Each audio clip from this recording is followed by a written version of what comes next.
Okay, thank you for the opportunity to be here in this very lovely space. If I'd known ahead of time when I was in graduate school that this is the way network science research groups look, I'd probably gotten into this field a lot earlier. By the way, I don't know if you ever need visiting scholars of any kind. I really offer my services, especially if it's in any of these floors.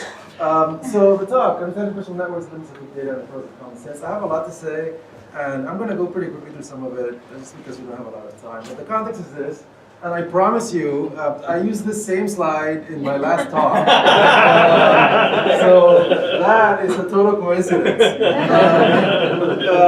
But anyway, this is the context. We all know that we're in a network era. You wouldn't be here if you didn't believe so. And to think in terms of a network is obviously to understand, to represent the world as a set of nodes and the ties between them, and to make a bunch of assumptions about, and test a whole bunch of assumptions about how that affects behavior. What I'd like to spend some time thinking about today, and the theme for today, is the extent that both the common sense intuition we use to understand networks, and the habits of research that we've developed over time may actually conspire to undermine our ability to understand social behavior accurately. And the way I'm going to do that is I'm going to understand actually a pretty simple question that may not seem important. And I will tell you, I started this question just because I thought it was interesting. But it turns out that both the question and the answer, especially the answer, I think, are important for a bunch of reasons having to do with both human nature and also how we study human nature in a network context. The question is simple. How do people decide who to talk to when they need a confidant? So in the context of if you experience a loss, or a failure, or victimization of any kind, or depression, and you decide you need to talk to somebody, how do you decide who to talk to? That's it. That is literally just the question. Why do we care? Well, it's essential. At this point, there's overwhelming evidence that talking is associated, or not talking, associated with actually both. That talking to others helps, and that not talking to others when you feel especially depression hurts with respect to anxiety, depression, but also physiological outcomes. So one of my favorite studies, a set of breast cancer patients, all of whom would eventually die, were randomly assigned to either one or two conditions. The other condition, continue whatever treatment you were doing. Second condition, continue whatever treatment you were doing. But also, I believe it was once per month, go to a meeting where you talk about what you're feeling with other cancer patients, and also do, I think it was a 5-minute meditation exercise. That's it, no new drugs, no extra chemo, no nothing. As I said, they all died. 10 years later, we followed up the data. Those in the treatment group lived twice as long. There are similar kinds of studies with impacts on asthma symptoms, rheumatoid arthritis, etc. So yeah, at this point, it's not just that like when you talk and it feels cathartic, it's not just you're feeling nice. It actually has a big impact on your health. But talking is also risky. If it's something personal, especially, you might first, if you talk to the wrong person, they might hurt you, they might make you feel bad, they might make you feel embarrassed. Think about the context of failure.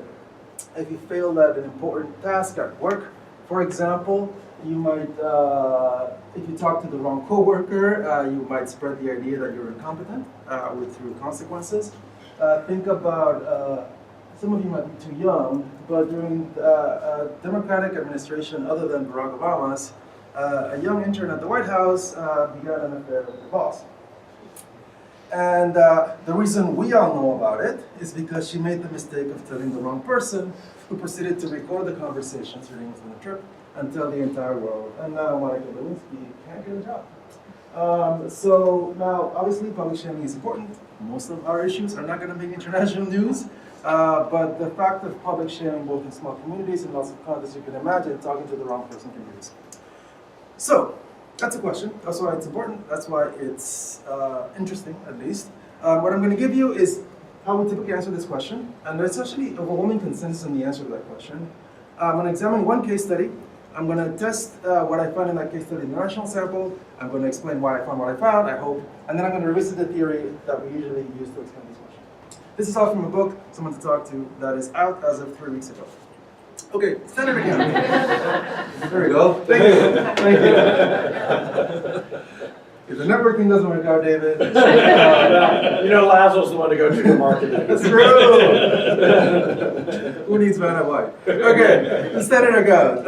Okay, so the idea is pretty simple. We are embedded in networks. I don't think I have to tell this to anybody in this room. That network has some strides that are stronger than others, some are weak. To confide in somebody, you have to trust them. It's obvious. Therefore, when you need someone to talk to, you're going to turn to people you actually know you can trust. Therefore, your close friends and family. This is not controversial. In fact, it's common sense. In fact, it's literally common sense. So if you ask the GSS 2012 asked people, who would you turn to if you were just quote a bit down or depressed? 91% people responded a family member or a close friend. Again, there's no surprise here. It's actually common in a different sense. Adam Smith, 1790, in the Theory of Moral Sentiments, he said, since we can expect less sympathy from a common acquaintance than from a friend, we cannot open to the former all those little circumstances which we can hold to the latter. Immanuel Kant, in 10 years earlier, in his lectures on ethics, actually said something very similar. The kind of trust required for true disclosure, quote, can exist only between 2 or 3 friends. Actually, it turns out that prediction was pretty good for how we think about certain kinds of things. So again, it's been around forever. It's actually been adopted by a major survey, this idea that you turn to your close friends and family. General Social Survey, 1980, started asking a question called the Core Discussion Network Name Generator. And it's this question, and this was the first time in any national survey in the United States we were able to elicit a network that nationally represented their population. And the question was, from time to time, many people discuss important matters with other people. Looking back over the last 6 months, what are the people with whom you discussed matters that were important to you? I just need a first name or initial. So people would say, well, my mother. Son-in-law says, is there anyone else? You would say, well, Bobby. Anyone else? JP. Anyone else? My spouse. This kind of thing. Okay? This question was added to the GSS as a result of efforts by Ron Burt. Ron Burt, in the mid-1980s, basically made a case that the GSS had this question because we didn't have national data on a network of people. And he said, look, in a paper where this is actually a paper in, I believe, in context, where he wrote up his case. He said, look, the respondent is being asked to focus on emotionally close ties in which matters of, oh, I don't want to install this update to Java. This version of a specific nature has been discussed. And the first big paper based on the data, Peter Morrison wrote the history father of this paper, the theoretical case, well, those of you in sociology. The theoretical case favoring discussing important matters as a name generator was the view that blah, blah, blah, intimate comparatively strong ties. In the very first paper that compared gender differences in the core discussion network, same idea, because the persons named in this survey, name generator that you just saw, are likely to be those whom respondents feel close to. These are best scenes of measures of strong ties. This is, I hope all of this seems very obvious and non-controversial, because it is, both obvious and non-controversial. But most importantly, or at least just as importantly, this idea is actually supported by network theory. So this is a sociogram, as I think everyone here knows, and the ego is black, and there's other ties, and representing the strong ties in straight lines, in solid lines, and the weak ties in dotted lines. What's interesting about this, as I'm sure most of you have thought already, is that this, according to Mark Granovetter in his paper, The Strength of Weak Ties, which has been cited 45,000 times. And that is the actual number of citations. That is not some crazy large number I invented. It's literally been cited more than 45,000 times. Would say this is actually extremely unlikely. In fact, he had a great name for this. He was exaggerating a little bit. He was self-aware, but it was a great name. He called this the Forbidden Triad. And the reason it's a forbidden triad is simple. He said, look, if you have a relationship in which I am closely tied to this person and closely tied to this person, at least 3 conditions are going to hold. We know that strong ties are especially likely to be homophilous. So if I'm strongly tied to you and I'm strongly tied to you, you and I are likely very similar, and you and I are likely very similar, which means the two of you are likely also very similar, which means you likely form a tie. If we are strongly tied, that means you and I are probably spending a lot of time together, and you and I are probably spending a lot of time together. Since time is finite, it's actually very likely that the two of you are also spending time together. In addition, he was quoting both Zimmel and a psychologist named Heider. If you and I are strongly tied, and you and I are strongly tied, but you two don't get along, it's going to be really awkward. Like, we're going to have, there's no walls here. We're going to walk down the hall, etc. We're going to lunch, but we're into each other, etc. So literally, it's going to create the psychic strain in our relationship. So it's going to be an unbalanced relationship. And so what's going to happen is either the two of you are going to be really strongly tied, or one of these two connections are going to disappear. So he said, what should happen is this. You already all know the implications. In this context, if you have a connection to an external network, it's much more likely to be a weak tie, because if it's a strong tie, then it would be connected and it also wouldn't be. You all know that part. Okay, but that core insight is actually important, especially in this context, because we tend to think of, even the language we use, the triad close, or the triadic closure, that language is representing an intuition about human behavior and people's relationship to one another. And what I want to spend some time thinking about is that intuition, and to the extent to which it's valuable when studying social networks. Okay. Now, strong ties have three characteristics that are really important. First, they're mutually reinforcing for obvious reasons. Second, they're likely to be stable. If the three of us are friends, it's unlikely that that you will get off the network, because you have the two of us to keep you in the network. And of course, they're very trustworthy. And because they're trustworthy, I'm likely to turn to strong ties when I have something personal to talk about. This is why the theory is being a really beautiful and elegant prediction for the kind of thing that through common sense we would have arrived at anyway. It's actually quite nice. In a paper in 1983, Reconstructing said, look, the big difference is weak ties are really good for giving us access to information, strong ties likely to be good for support. And this is a rule of thumb if you're studying social networks, you've heard it, weak ties for information, strong ties for support. Okay, common sense, major survey, supported by network theory. It's actually widely believed. So Miller McPherson, in a paper that in 2006, unfortunately wrongly claimed that Americans were becoming more isolated, but it's nonetheless a very influential paper. They wrote, there are some things that we do, this is why you don't make any big claim based on one survey question. Okay, there are some things that we discuss only with people who are very close to us. These important topics vary, blah, blah, blah, but these are the people who make up our core network of confidence. So this is a paper in which they use the core discussion network to assess the question. Jerome Wallenhart's in a survey and others in a survey in the Netherlands. While people can have many network members, they do not tend to discuss important matters with every one of them, but only with those they really trust. What do we call those people? The core discussion network members. Okay? I'm giving you all of these tests because I want to make sure that it's completely clear that there's no straw man here. This is actually very commonly believed and it's important. However, it's rarely tested. So what I'm going to do is I'm going to test it. Okay. Part one, case study. The case study is based on first-year graduate students across 3 departments, 38 individuals. Yes, 38 people. And this is actually every single person across the 3 departments except for 3. They were followed, everybody was interviewed from the moment they arrived on campus. Actually, most of them before they had even started classes in their very first year. Then again 6 months later, then again 6 months later. And the data were so interesting, we did another follow-up a year later. Okay? Why first-year graduate students? It turns out that I actually spent a lot of time piloting and exploring kids in poor neighborhoods, etc. It turns out graduate students are actually perfect for this study. Why? Number one, they're adults. They have, those of you who are graduate students, as you know, you are adults, you already have a network of some kind. At the moment you enter graduate school, you have a core discussion network or a support network that you can turn to when you need someone to talk to. At the same time though, the first year in graduate school is usually hard. It's very hard. It's very hard for pretty much everybody. And it's hard not just because entering a new context is difficult, although that is a major part of the reason, but because graduate school, for many people, it tends to be associated with a lot of other decisions. So you're making a major career transition. You're often a lot poorer than you were the year before, especially if you're working, seeing some smiles. But also it ends up being a time in which it's prime fertility for many adults, so they have to make family decisions. It's a time when people are actually making, independent of that, partnering decisions. So a lot of change is happening at a time that's a lot of stressful on both in a professional and non-professional family, social existence. There's just a lot of stress and a lot of difficulty, especially that first year. And as a result, you end up needing to talk to people all the time. And what's interesting about this period, especially the early period, is that even though it is very obvious that over time, you're going to develop ties in your new context, and you're going to develop a new set of connections that are going to include a whole bunch of other graduate students and faculty members. It is also still the case that in the first few months there, you have your best friend and your wife or your husband and your spouse, whatever your network you had before you came in there. And in those first few difficult months, you have a decision to make. Do I talk to the network I know and trust, or do I talk to these new people on the phone? Okay?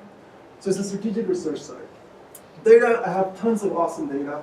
I'm not going to show you all of the awesome data because you don't have enough time, but there's lots of awesome data, including roster data, questions for multiple kinds of topics. We have cognitive data, so we asked everybody how close they thought everybody was to everybody else. And we asked them, I know, awesome. And we asked them 4 times, and we have it across departments. So one department is the laboratory science, where everybody is here. I think you kind of enter into a lab, and therefore a little community. One is a humanities department, where it's a complete opposite kind of scenario. You're just on your own, and the social science department is in between.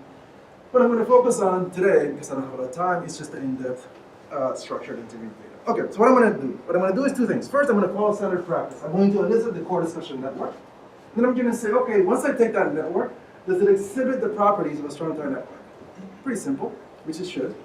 And second, I'm going to actually, rather than following standard practice, I'm going to follow behavior. I'm going to identify who they actually talk to in practice, regardless of what they said about what they typically do. And then I'm going to see, when we actually follow what they did they actually talk to people that were strong with. Very straightforward. Okay, first, we listed the core discussion network in wave 1. They just arrived. It was about 5.25 confidence on average. If you're curious, in the national population, it's about 3. But in the national population, the best interviewers get on average about 5 to 5.5 interviewees, which is very standard. We trained, all the interviews were done by either me or one other person, and I trained that other person extensively.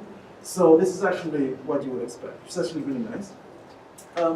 First question, does it exhibit the properties of a strong tie network? First, is it stable the way they're supposed to be? Here's what we did is, we just looked at that wave 1, the number, and then what happened 6 months later? How many people had replaced somebody 6 months later? 76% of respondents had dropped somebody that had called their core discussion network and replaced them with somebody else, meaning at least 1 drop and at least 1 add. Okay? In a really nice paper that I think is totally neglected because we totally got the model right. In social networks, we test this in a more sophisticated way than I can talk to, but the idea is we think about the decision process as one in which the person just, all you can do is 1 of 2 things, either drop you or not drop you, or add you or not add you. And so we then examine how this is realized in different kinds of networks, and we test some full theories about this. But okay, for now, that's all that happened. 89% of people at least drop 1 person. 84% of people at least drop 1 person, and you can see the turnover is about half. So the average person turned over about half of the network. So it was actually not very, very stable. There's actually a better way of thinking about this. So here, every line there's 365 roughly lines here. Every line is a tie. So these are all respondents, all their ties, just lined up. And the question is, how long did the ties last? And what you're seeing here is if the line is short, it lasted 1 wave. If it's 2 waves long, it lasted 2 waves. If it's 3 waves long, it lasted 3 waves. So the way to read this is, to the extent that there's lots of this, there are a lot of fingerprints here, right? It wasn't just me. The ties, the core discussion network is stable. And what you're seeing is, by and large, rather than stability, there's turnover. It's not just the case, as we saw before, that a ton of people drop people that are named at the beginning, right? About half. You can see that that's the same figure I showed earlier, that it was about half turnover. But it's also the case that you make new ones, and a lot of the time you just drop them right away. Different way of thinking about this, and we can get into the details. The basic story is one of instability rather than stability. If you want to know how much the ties will last on average, 22% lasted through all 3 waves of the first year. 17% lasted at least 2 waves, but the majority only lasted 1 wave. So they were a lot of the time they're just naming new people. They call the people I'm most turned to when I have important topics to discuss. So it was not very stable. Was it dense? Average density actually is at 0.34. Whether that's high or low, it's about 1/3 as dense as it can be. It's always a subjective measure. It seems kind of low to moderate to me. But most importantly, were the denser networks more stable? No. So this is basically wave 1 density. And the correlation is the proportion of ties that were just dropped by wave 2. And there's also ways of doing this. I'm just giving you the simple, easy ones because we have a lot to cover. And the answer is actually, surprisingly, I was actually quite surprised by this. There was no relationship at all. Okay, so far, few confidence were such that ties were such strong ties that they couldn't be dropped as such. And the new ties, remember the new ties that were forming, did require strength to serve as confidence. There were naming people, as I'll show you in a minute, who were not what we would think of as close friends. Who was it? If you actually look at the composition, just the face validity, who were they naming?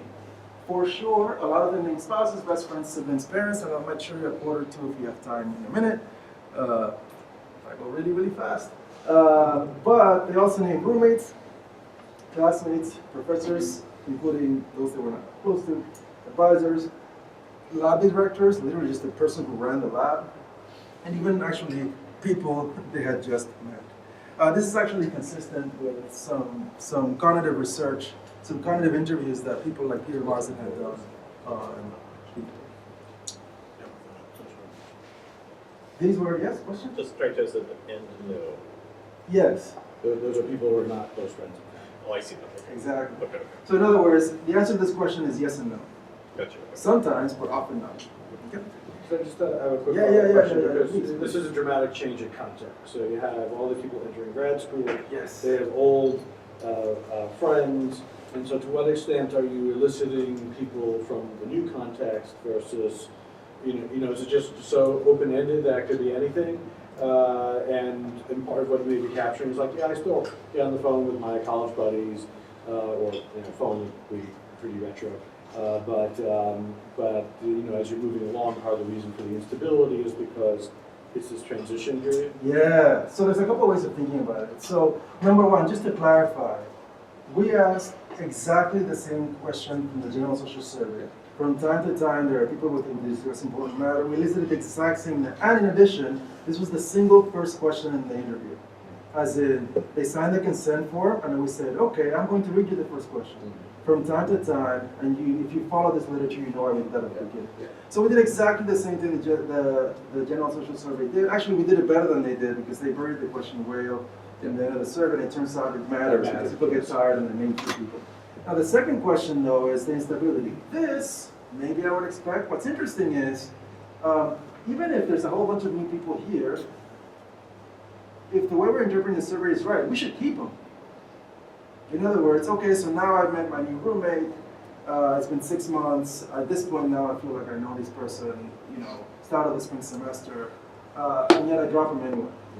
And so there's more instability than there should be if we read the survey the way I just read you, we read it as in you only talk to people who are close to you, we're going to call this a discussion.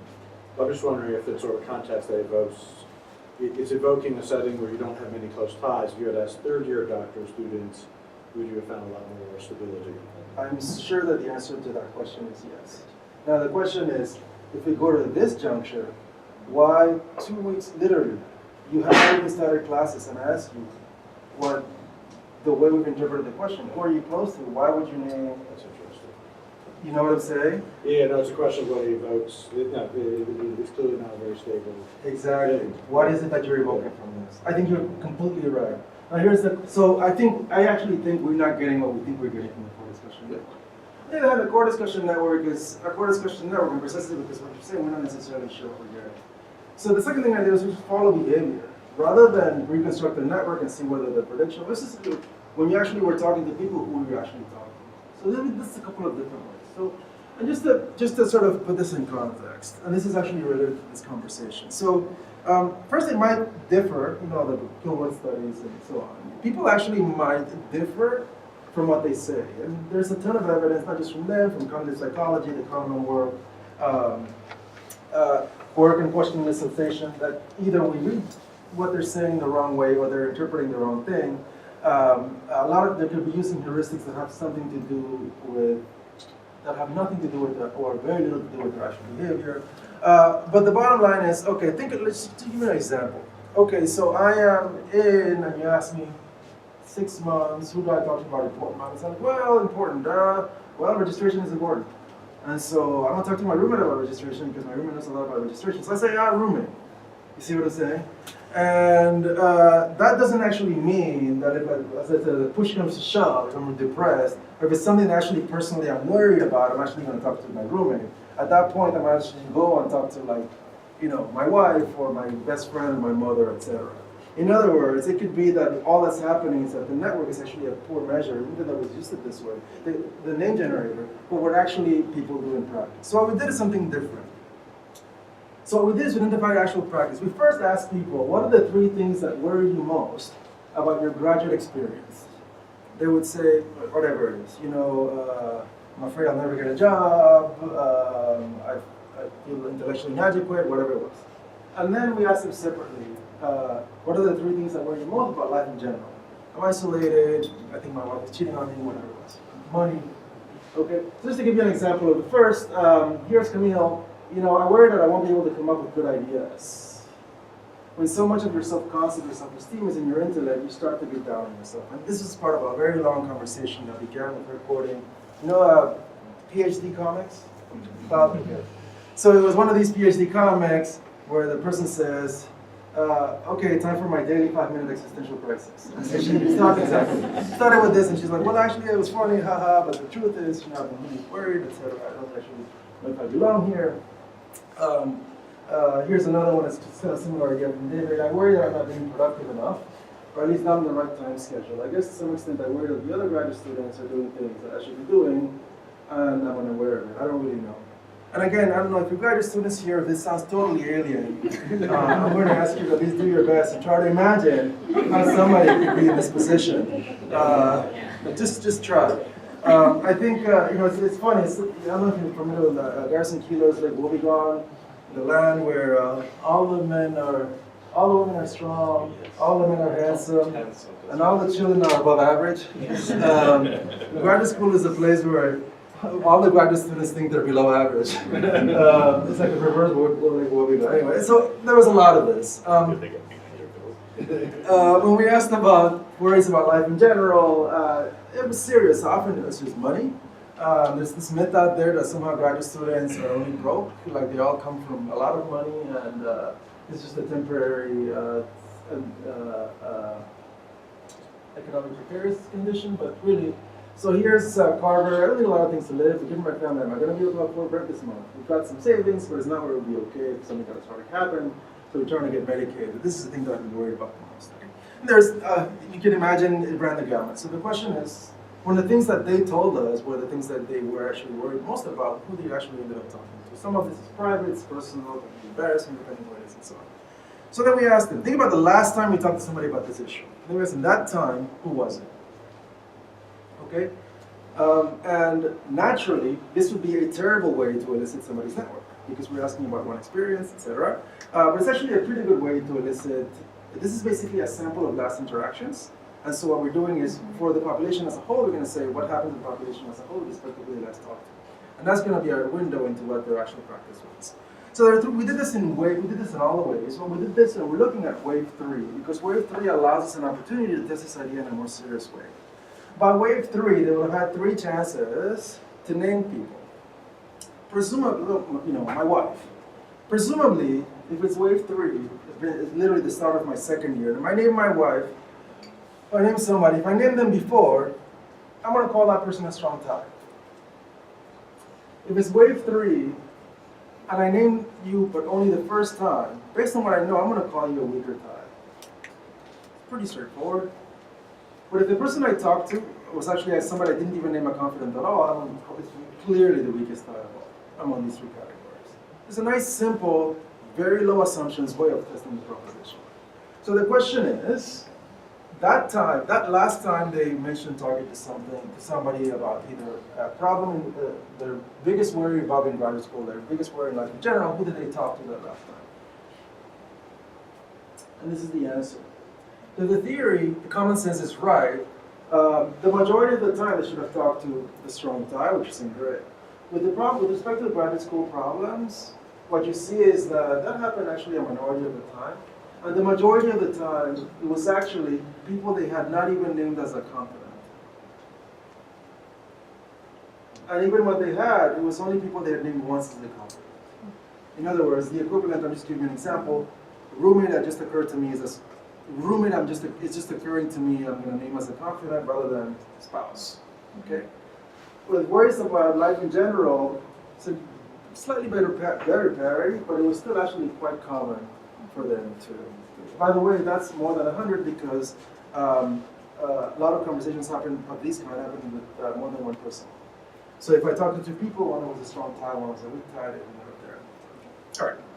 So this idea that people tend to discuss important person matters only with the core discussion network members, or that blah blah blah, only with people who are very close to us, and we're going to call it the core network of confidence, is just not supported by the student's experience. Yeah.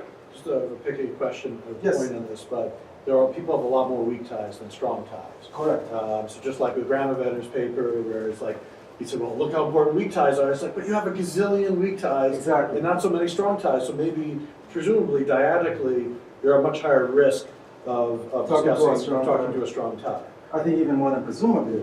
Mathematically, you're absolutely much more likely. So I think this is actually, I'm glad you brought up that question. This is actually a great case where thinking in terms of what your priors are makes a big difference. So let me give you a completely different example. Suppose I have a theory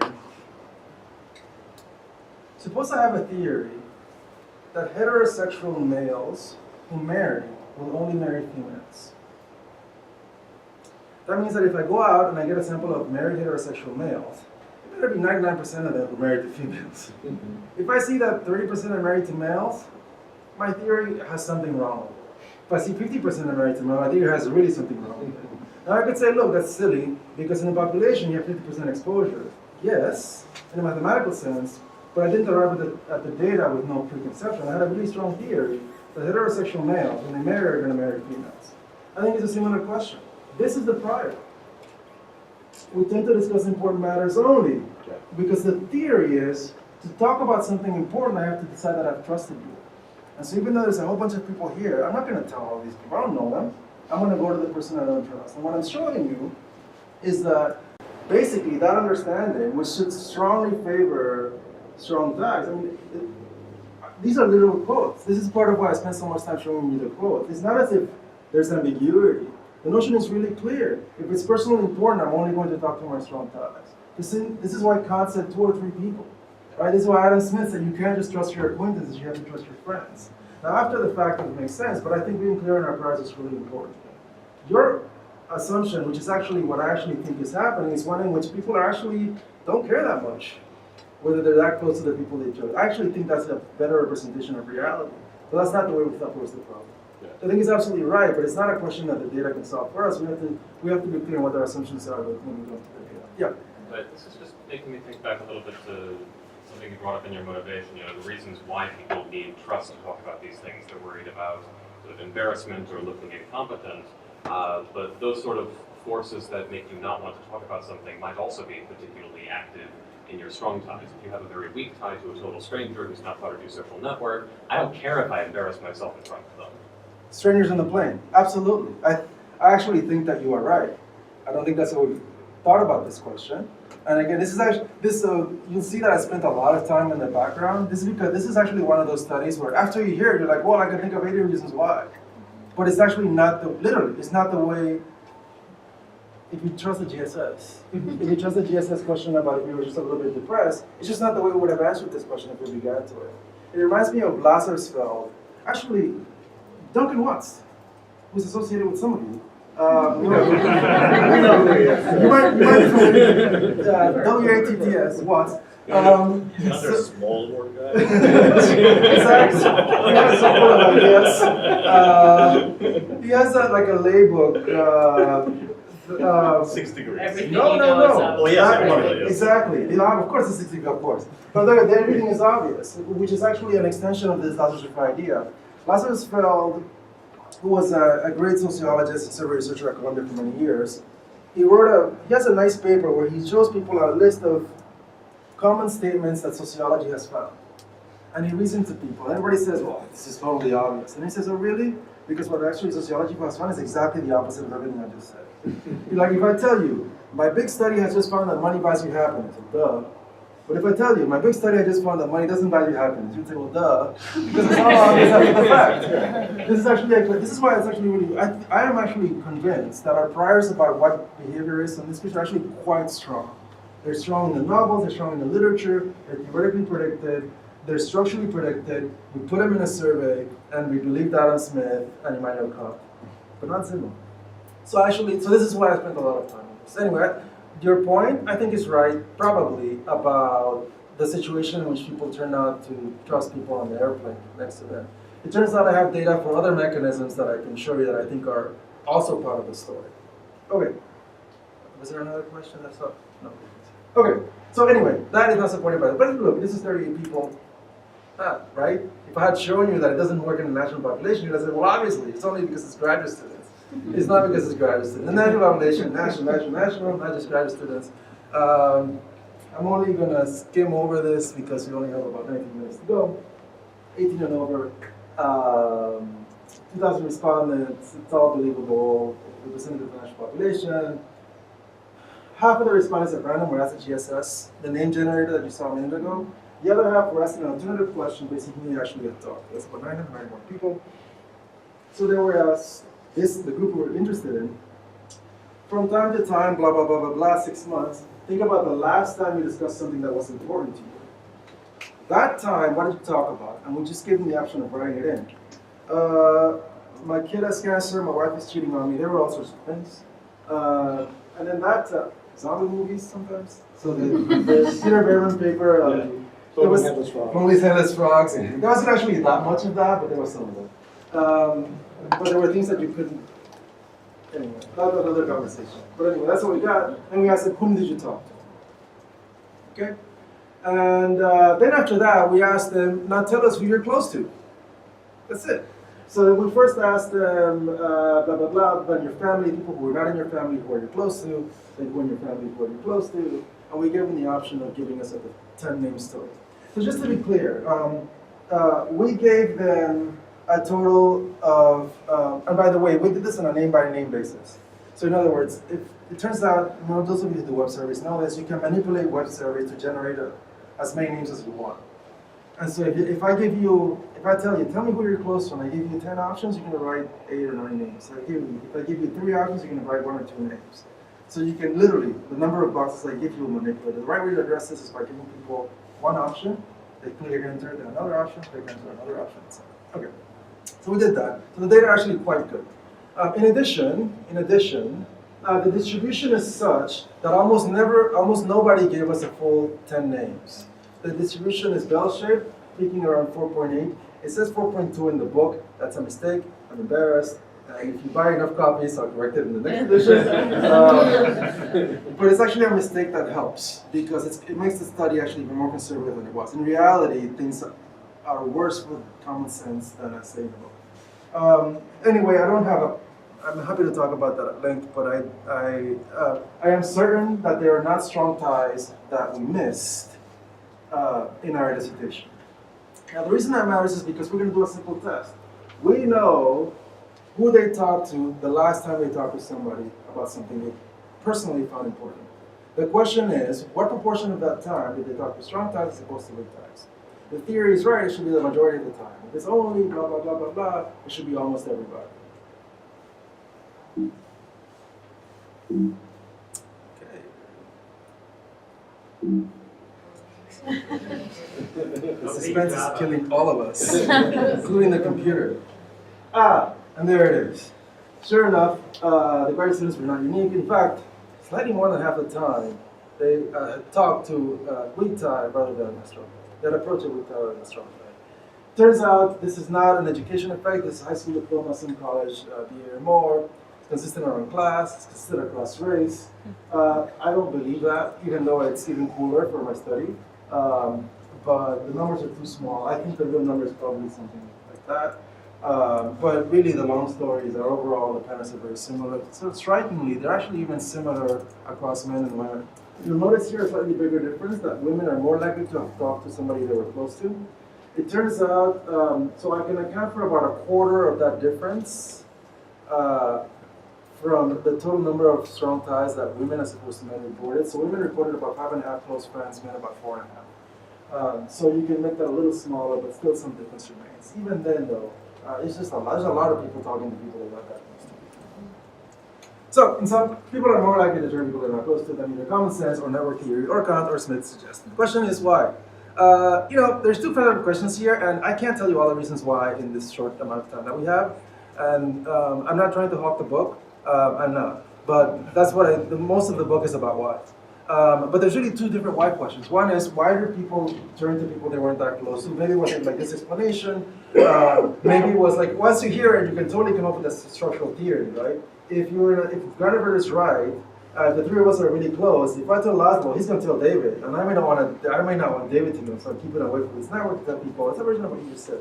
People I'm going to. You can come up with a ton of them. It turns out that this almost never came up in the graduate students' responses. So this part of the study is literally, what did the graduate students tell us in their context played the majority of the role? Then I look at it in other kinds of contexts. It turns out it's not just graduate students either. So that's that. But then the second question is, why did the theory do this with wrong prediction? It's such a powerful, 45,000 citations, a lot of citations. And I don't know what portion of those are about where strength equals closeness in interpersonal relationships, but it's some very large number.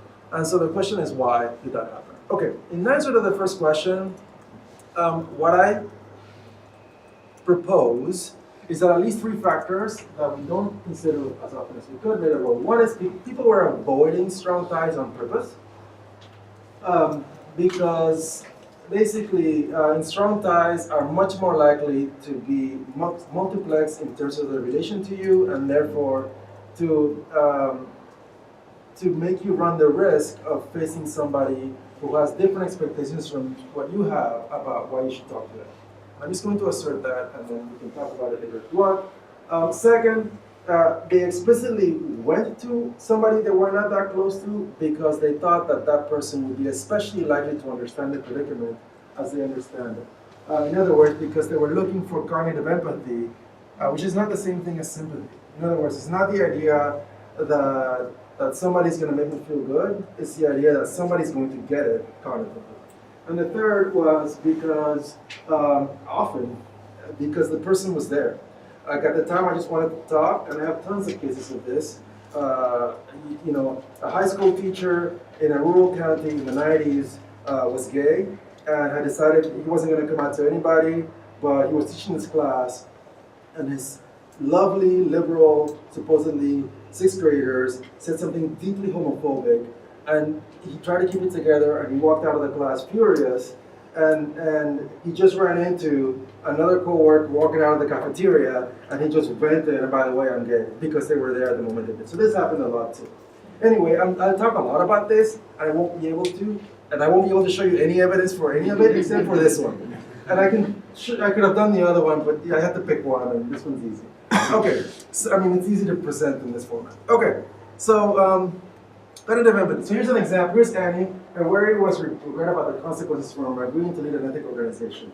So she was an immigrant, and she had agreed to run the local immigrant organization, and she felt awful about it, and she wanted to quit. But she couldn't quit because in her community it would have been very shameful if she quit. And so it was hurting her grades, etc. Now what's fun about her is that this is her describing, I don't know what I got myself into, just a ton of work. She had once turned to a close friend. But her friend, she tells me, this is a friend now, and she tells me, I think if I were in her shoes, either I would screw up the job and do well at school, or screw up with coursework and do well with the job, or just screw up both. And I'm like, you're really nice. So I didn't mention it, right? So she avoided the friend, totally unhelpful. But she found one outlet, and the book is very qualitative. The heart of it, it's really fun, but also sometimes tragic to hear students talk.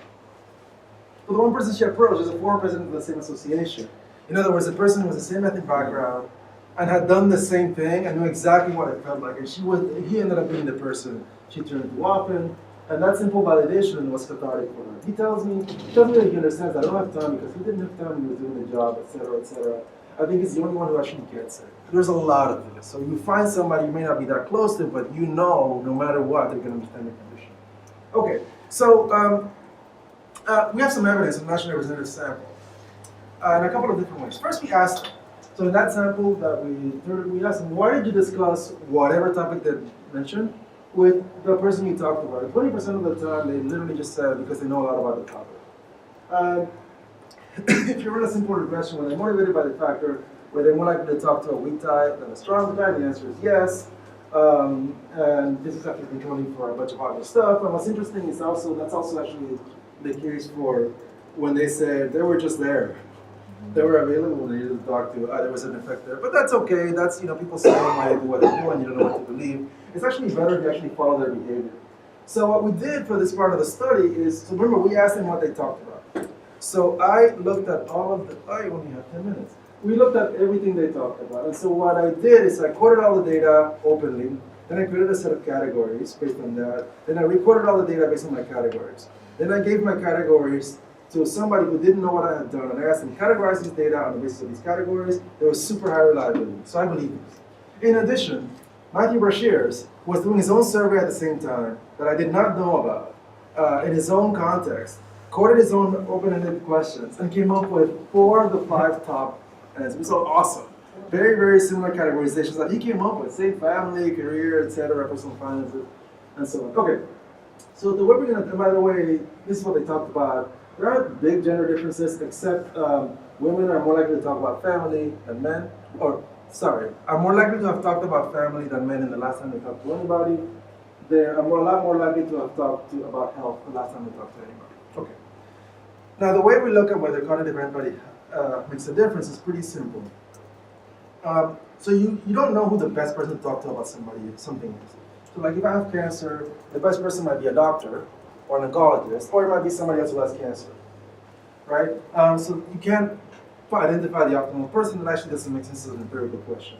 But if I have cancer, I can find out whether I talk to a doctor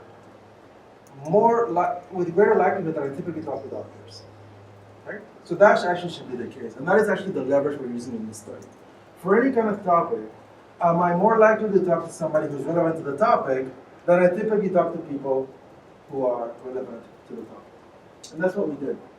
Just to make this really clear, this is a conditional increase in the odds of talking to a family member if the topic was family, a co-worker if the topic was career, an advisor if the topic was happiness and life goals, or a health professional when the topic was health, after adjusting for eco and outer characteristics. And what you see is that if the topic is family, you're no more likely to talk to a family member than you typically talk to family members. Basically, you always talk to family members, and you always talk about family. But basically, you always talk about family.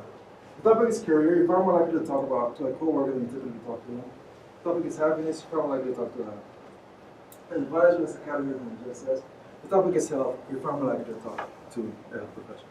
Okay, as I said, there's a lot more, and I'm just giving you a taste, but we can account for why they're doing this, and I think a lot of what this is showing us is that people favor empathy more than they fear being hurt in the way we typically conceive of the reasons we trust others. Okay, if you want the full analysis, there's the book, but there's also a bunch of papers where all that stuff is laid out more clearly. And then some people routinely turn to weak ties with being confident, and it's often because they're favoring closeness, relevance over closeness. Now, why, and this is the more important part of this group, why was the theory wrong? So remember the theory, remember the prediction, and remember the question is, why would this ever happen? Now remember the 3 ideas, homophily, time, and psychic strain. Now one of the things that is obvious now, but we uncovered in most of the project is that a lot of the close ties were context specific. And if that's the case, there's actually no reason to worry that there's actually no reason to predict forbidden triads to be forbidden. So if I'm really close to my wife, as I am, and I'm really close to my closest colleague, the ways I am homophilous with my wife are very different from the ways I'm homophilous with my closest colleague. We're both Latin American, we like salsa dancing, we like food, we like sociology, and thinking clearly. There's just no reason to expect them to be homophilous in any particular way. The organization of time is actually similar. All of the time I spend with my wife, I spend at home or away from campus. All of the time I spend with my closest colleague, I spend at work. There is no conflict, there's very little possibility of they're interacting because even though time is finite, it's actually also contextually structured. In addition, because we interact in different contexts, there's no possibility of awkwardness from them running into each other on the sidewalk. And therefore there's no possibility of psychic strain. The idea of them not getting along causes me no strain whatsoever. The idea of them not knowing each other causes me no strain whatsoever because they're interacting in different contexts. In other words, rather than just thinking about people as embedded in a network, we're also thinking about them as embedded in different contexts. We can think of their relations as making perfect sense independent of context, and therefore, this being perfectly reasonable and even expected. Not just reasonable, but in fact expected. In other words, in different contexts of interaction, we actually have little reason for forbidden class to actually be forbidden. Actually, I have a little test of this, and I'll show you that and I'll wrap up with that. So in the GSS asks people how close each of the people they reported as their confidence were close to one another. Okay? How close they were to one another.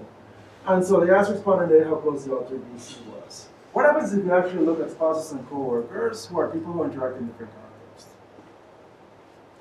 So in other words, in the spouse co-worker ties, that BC tie, weak tie, a strong tie, or forbidden, meaning they don't even know each other.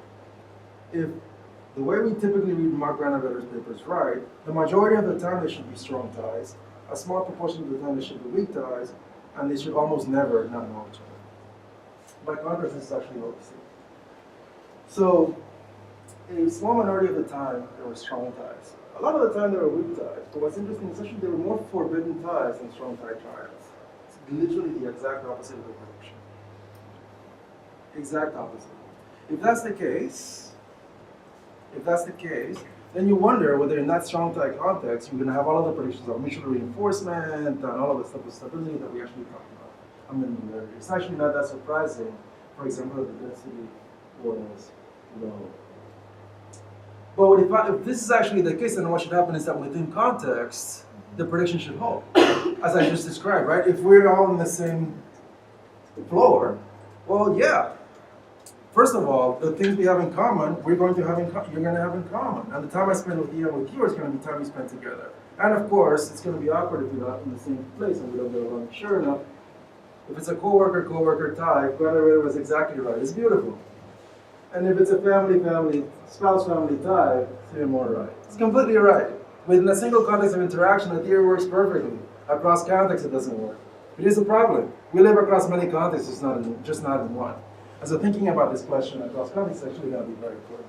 Okay, to wrap up. First, under common sense, people routinely turn to weak ties for support, not just for information.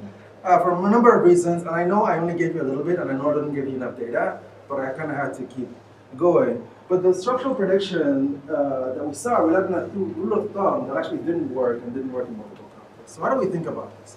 So I actually think one of the first implications in terms of thinking about networks is that we should be expanding the scope of what constitutes network research. Basically what I just did is I took a rule of thumb that is basically universal, and I just probed it with qualitative data from 38 people and said, does it actually make sense? And we showed that for a lot of things it just doesn't make a lot of sense, for reasons that after the fact should have been obvious. Yeah? Even though before the fact, it was structurally predicted and consistent with common sense. And that beautiful rule of thumb, strong ties for support, weak ties for information. So I think we need to do a lot more work in visual motivation. And frankly, I know, a lot more qualitative work. And some of you might know, but not all of you might know, that actually a lot of early network analysis is actually qualitative in nature. There's just anthropologists trying to understand human relationships. It also suggests that we actually need more egocentric network. Think about what I just, in a sense, what I'm predicting is that with respect to closeness as the measure of strength, triadic closure should be much more common within context than across them. What this means is that of those 45,000 studies, whatever proportion of them focus on strong ties, to the extent that those, and closest as strong ties, to the extent that those were based on a single platform, like a single organization, or a single school, or religions in a single school, or in a single platform from the single company that you got all your data from, whether it's Facebook or Twitter or whatever it is, if this hypothesis is right, what should happen is single platform studies should continue reinforcing an idea that ultimately only works in single platform studies. In other words, because of the way we've been doing this kind of work, we continue to believe that the rule of thumb is right, whereas if somehow we found ways of guiding people across platforms and tested the idea, it actually might be a lot less likely. So what I think it also calls for is more research in which you follow people regardless of the context in which they are. And you try to find ways of combining both context of interaction and network structure. And finally, we should be, of course, wary of common sense, and given that it's 3, we should be especially thoughtful about simplifying assumptions. As data get bigger and bigger, it's not the case that we rely more and more on simplifying assumptions, but let's just say, like, I'm going to make a qualitative statement that you need qualitative assumptions to analyze large-scale data, simplifying assumptions, excuse me, and I think we need to be a lot more thoughtful of them because a lot of them can rely on things that sound sensible, but if you just do a little bit of work, actually don't make a lot of sense. And it's 3 o'clock, so thank you very much.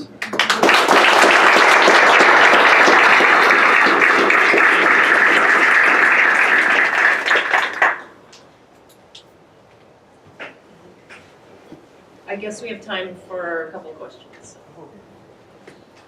Anyone burning? Yes.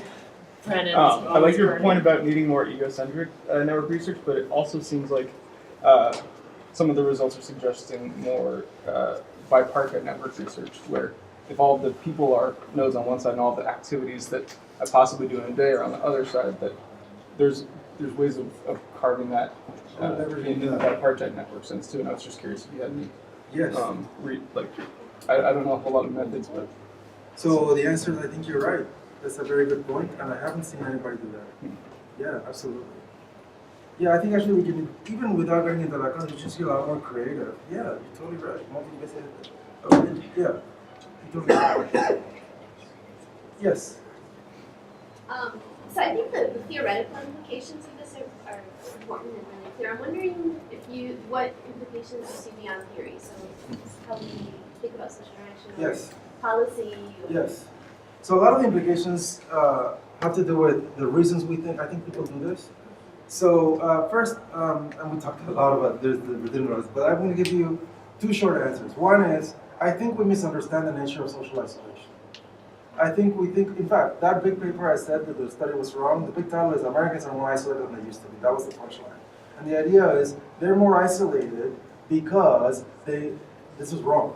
But the claim of the paper was because now 33% as opposed to 24% or something like that are likely to say they have no one. And I think that implication does not follow from that finding, even if it were right, because the way we can find in others is not by saying, who am I really close to? Okay, these 3 people, now I have people to talk to. It's, for this problem, I don't know, maybe somebody I don't know that well, but knows a lot about, my wife is pregnant, pregnancies, or a lot about networks, or a lot about depression, or a lot about, failing an exam, or getting a paper rejected, or having no money. In other words, I think we use our network of weak ties in a very different way from how that assumption implies, which means that the way we think about isolation and loneliness in the world should be different. I think a second implication has to do with the reasons we avoid the people we're close to. So I wrote a paper recently where I was talking, the Me Too campaign? Me Too, where people were describing their impetus of sexual harassment. I was describing this to the group earlier. So a lot of men were surprised by how prevalent this was. If you think about it, that's kind of surprising. So I'll give you a context. Somebody's laughing. It's not good. All right, but so, and then this will be quick. I'll only take 1 minute. Remember Black Lives Matter when you saw all those videos? And a lot of African Americans were like, yeah. But a lot of whites were like, had no idea. That actually makes a lot of sense if you think about people's networks. The average white person, just statistically, has no black friends, certainly no close black friends, and also no black friends. And so it makes sense that they would not, just because 13% of the population is black, so just numerically, even if people were not racist, it just wouldn't happen. And so it actually makes perfect sense that this would be an experience that they'd never heard of, even though it's very meaningful to the people who are experiencing it. But that's not the case with respect to men and women. The average man has many close women. Everybody has a mother, or a daughter, or a wife, or a girlfriend, or a sister, or somebody. Right? It's extremely rare for men to have not one close female in their life. So the question is, why had they not heard about this? Why is this such a mystery? And of course, there's a bunch of reasons, and I'm seeing some smiles, it's okay. But I think a lot of it has to do with the nature of intimacy and interpersonal contact. Theoretically, this should be insane. Because it's like, well, it's your spouse, etc. They should be the right person to talk to. But people we're close to, I argue, are people we tend to have multiplex relations to. So my wife is my partner, she's my intimate, she's my critic, she's read like 50 copies of the versions of the book. She's my advocate when I need her to be. And the thing is, and this is important, when I want her to be my supporter, I don't want her to be my critic, right? Like if I'm just venting, I don't want to hear what I'm doing wrong. And she understands that. if I have any doubt about something I want, that I might elicit the wrong behavioral role, I'm gonna avoid the topic. I think there's a version of this. Think about the number of times in any relationship where one spouse was just venting and the other person came in with solutions. It's like, I don't want your solutions, man, I just wanna talk. Think about the number of times when you wanted to elicit a particular behavioral role, and instead you got a protector, or advocate, or I'm gonna kick his ass. Or if there's any fear, people will avoid the topic. I think this is actually a fundamental aspect of intimacy that is missing from how we think about what a strong tie is. I think that aspect of intimacy is quite important. It's not a policy, it's just the way we understand the personal relations. There are many more, but anyway, the bottom line is I think we need to understand isolation differently. I think we understand intimacy differently. If we actually probe how people are in fact making their network decisions, rather than assuming that both their common sense and a circle prediction is going to be what they're likely to do.